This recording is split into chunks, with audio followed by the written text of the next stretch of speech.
Bonjour à toutes et à tous et bienvenue pour un nouveau numéro de Metal Missile et Plastic Gun.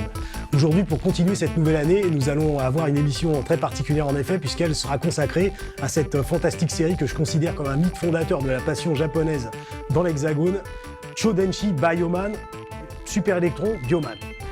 Vous pouvez le constater sous vos yeux ébahis, on a un bon échantillonnage de ce qui a été distribué en France à l'époque.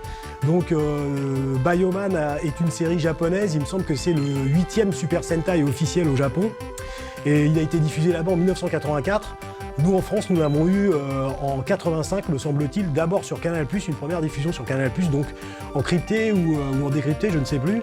Et puis 2 ans après, donc le Club Dorothée, bien sûr, s'est emparé de cette fantastique série pour la diffuser donc en 87. Voilà, rapidement une petite historique de la série elle-même. Donc le Biorobot ainsi que Pibolo fuit la planète Bio qui est ravagée par la guerre entre l'alliance anti-bioparticules et puis bien sûr les pro-bioparticules. Et ils atterrissent sur Terre au Japon, au temps du Japon féodal, où ils irradient 5 jeunes gens de bioparticules de manière à ce que les générations futures bénéficient des bienfaits des bioparticules. Ensuite, ils tombent en léthargie, se réveillent 500 ans plus tard, parce qu'ils s'aperçoivent que la menace imminente du nouvel empire Gyre, contrôlé d'une main d'acier par le Dr Mad qui vise à conquérir le monde, se fait de plus en plus pressante et ils décident de rechercher les 5 descendants des Japonais irradiés il y a 500 ans de manière à en faire des biomens et à leur donner les pouvoirs complémentaires pour combattre l'Empire Gyre. Donc voilà les jouets qui se rapportent à cette série. Alors bizarrement, au Japon, le Japon a bénéficié des 5 de ce que nous appelons les forces, des 5 forces, c'est-à-dire que Red 1, Green 2, Blue 3, Yellow 4 et Pink 5 existent au Japon, alors que nous, pour une raison inexpliquée, nous n'avons que 3 forces sur 5. C'est fort dommage, mais bon, il faut prendre ce qui nous tombe sous la main. À nos 5 forces réunies, ici, celles qui sont uniquement distribuées en France, donc rouge, bleu, jaune. Et puis derrière, la superbe continue, puisque vous avez une superbe photo du biorobot armé de sa Super Menza et de son bio-bouclier contre le premier Mechacans du Dr Mad et du Nouvel Empire Gyre. Alors, nous allons ouvrir et libérer les jouets, évidemment. Donc, à tout seigneur, tout honneur, nous allons commencer par Force Rouge. Vous n'obtiendrez pas de position particulièrement acrobatique ou martiale. Mais bon, vous pouvez lui lever les bras, les mains s'ouvrent. Et puis vous avez aussi le biolaser que vous avez la possibilité de mettre dans un holster que le personnage a à la taille. Donc voilà, c'est quand même très bien. Continuons et procédons. Force Bleue, notre ami Bob Minara, grand amateur de sport nautique, plongée et autres sports motorisés nautiques, qui incarne Force Bleue, que voici. Donc, même syndrome, une finition vraiment à la peinture et appliquée avec un soin vraiment bluffant. Après toutes ces années, je pense que vous pouvez le constater, tout ça a encore son clinquant, son brillant, ça pète, ça fait plaisir aux yeux. Et puis, last but not least, Force Jaune.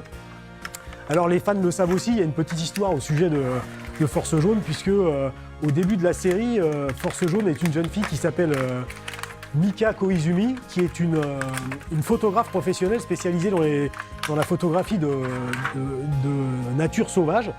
Et au début, bizarrement, elle n'est pas intéressée par le fait de faire partie de l'équipe des Biomen. Et préfère faire cavalier seul, mais elle s'aperçoit assez rapidement que l'Empire Gyre menace tout le monde et menace aussi la nature. Et donc elle décide de rejoindre tout de même l'équipe des Biomen.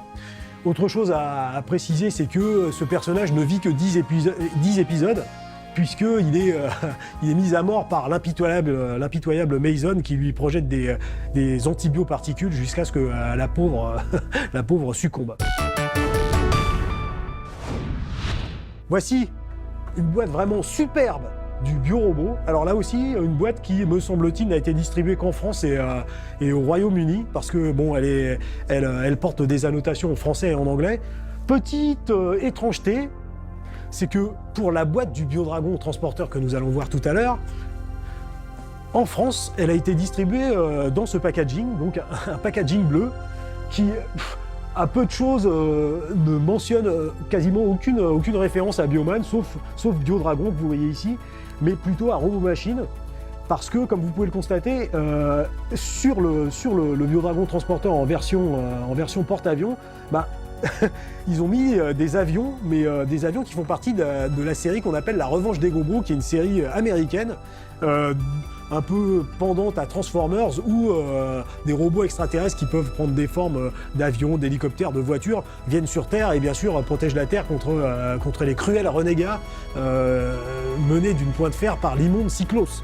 The best is yet to come, puisque nous allons disposer les forces de manière à ce qu'elles puissent assister.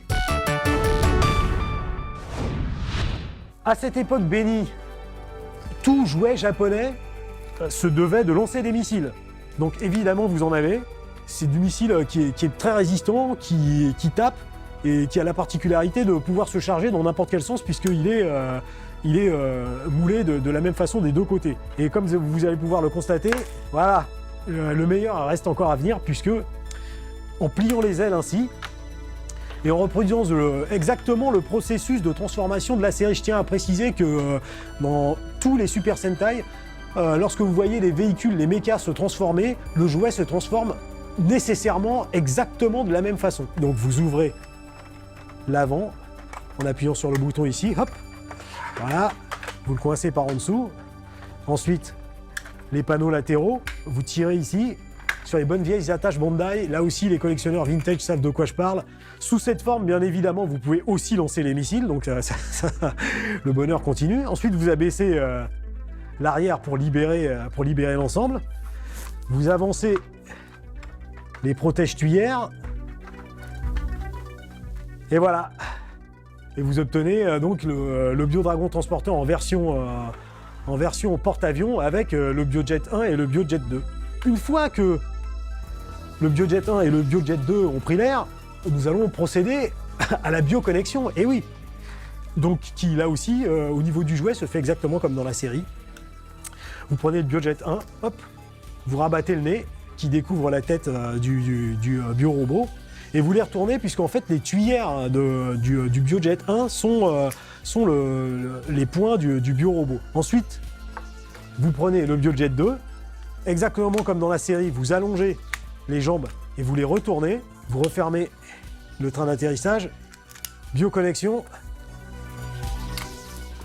et voilà la bête. Ce robot, bon, il est statique comme tout ce qui est en vintage à cette époque, mais il a vraiment un très très beau design, de très très beaux coloris, c'est vraiment un modèle du genre. Donc il n'est pas complet sans ses armes fatales, que je vais vous montrer là.